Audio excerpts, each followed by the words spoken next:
Welcome to the Magic Mindset where mind meets the game. I'm your host Jimmy 10 Bucks, and I'm coming at you today with the top 5 cEDH cards from Phyrexia. All will be one.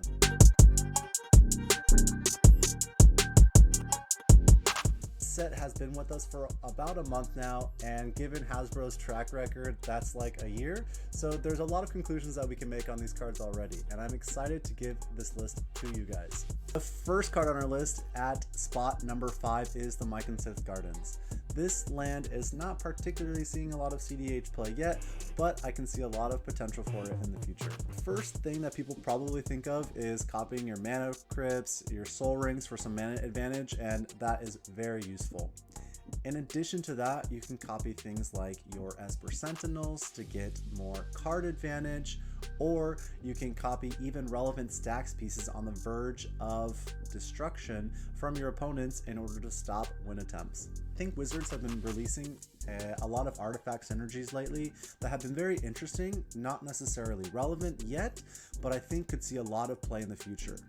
They're even releasing their first colorless precon later this year, which shows Wizards is paying a little closer attention to the colorless section of the color pie, and I think this card is really going to shine later on when that becomes more relevant. Not to mention the decks that already want to see this, something like Oswald or other colored, monocolored white decks. I think this card has a lot of applications and is definitely something you should keep your eye on. Number 4 on our list is Vindictive Flamestroker. I think mono red players need to rejoice in seeing this card because it's great for those decks. In particular, I think that this card is great for 3 kinds of decks. One, for those mono red storm decks that need more gas and more juice to keep the juices flowing. I think that also this card could be an all-star in low colored stacks decks like Myria or any other Gruul kind of list to keep their hand full while casting those stacks pieces to stop your opponents. Lastly, I think in any mid-range build, such as if you're running a slower Grixis build, this card could be an all-star because it allows for a slower kind of game plan and allows you to go off the turn that you're ready to by giving you 4 new cards. Not only that, but this card also fuels your Underworld Breach, which is a huge win con in red right now. The fact that you discard your hand and draw 4 new ones doesn't mean that you're missing out on the cards that you discarded. In fact, it's just an extension of your hand that's really just in your graveyard. A lot of people are straying away also from wheels nowadays. People are coming to the conclusion that wheels maybe are too advantageous for your opponents, giving everyone else 21 cards to work with and you only 7. And I can see that this card being a contender for those people who don't want to run Wheel of Fortunes, Wheel of Misfortunes, Windfall, or anything like that, and just want to give yourself the gas and not your opponents. So I think that this card could see some play. And coming in at number 3 on our list is a card I'm super excited for, and I actually had to hold myself back from putting it as number 1 because I know it's not the best card on this list. And that card is Infectious Bite. As a mono green player, this card excites me so much, and let me explain why. This low cost removal spell, although not the cheapest, we can overlook the fact because of that second line of text, as we have a new condensed win con in the form of a removal spell. A bite spell is better than a fight spell because you don't run the risk of losing your creature. And typically in mono green, what you're doing is you're looping your creatures to make infinite mana, and with that infinite mana you win the game. A traditional win con that historically has been with the color mono green for some time is rammed through because you can deal excess trample damage to your opponents. However, with this card, you don't need a trample enabler. The win con is stapled on the card. Loop this card 10 times and your opponents are going to be dead with 10 infect counters. This is particularly strong because in tournament play, for example, mono green has a very hard time closing the game within the time slot allotted, whether it be 60 minutes or 75 minutes.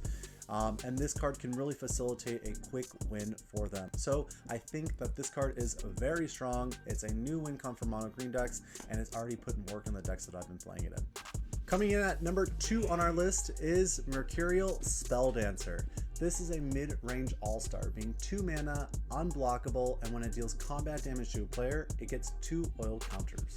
Then you can remove those oil counters the same turn it attacked to copy target instant or sorcery spell you control. You can use this offensively to double a silence, for example, so your opponents have to counter 2 silences, ensuring that you can go off. It can obviously double a tutor to grab 2 win cons out of your deck, or it can double a removal spell to get rid of opposing stacks pieces or a value play, for example, getting rid of a Rhystic Study and a stacks piece just before you need to go off. So the versatility of this card is very high.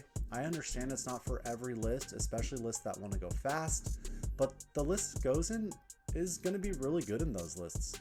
Obviously, the first thing that people think of is Tymna, because it draws a card off Tymna and can be used as a doubler on your tutors to win.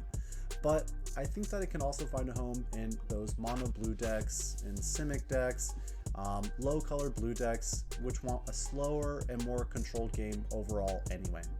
And coming in at number 1 on our list is a surprise to nobody, Tyvar Jubilant Brawler.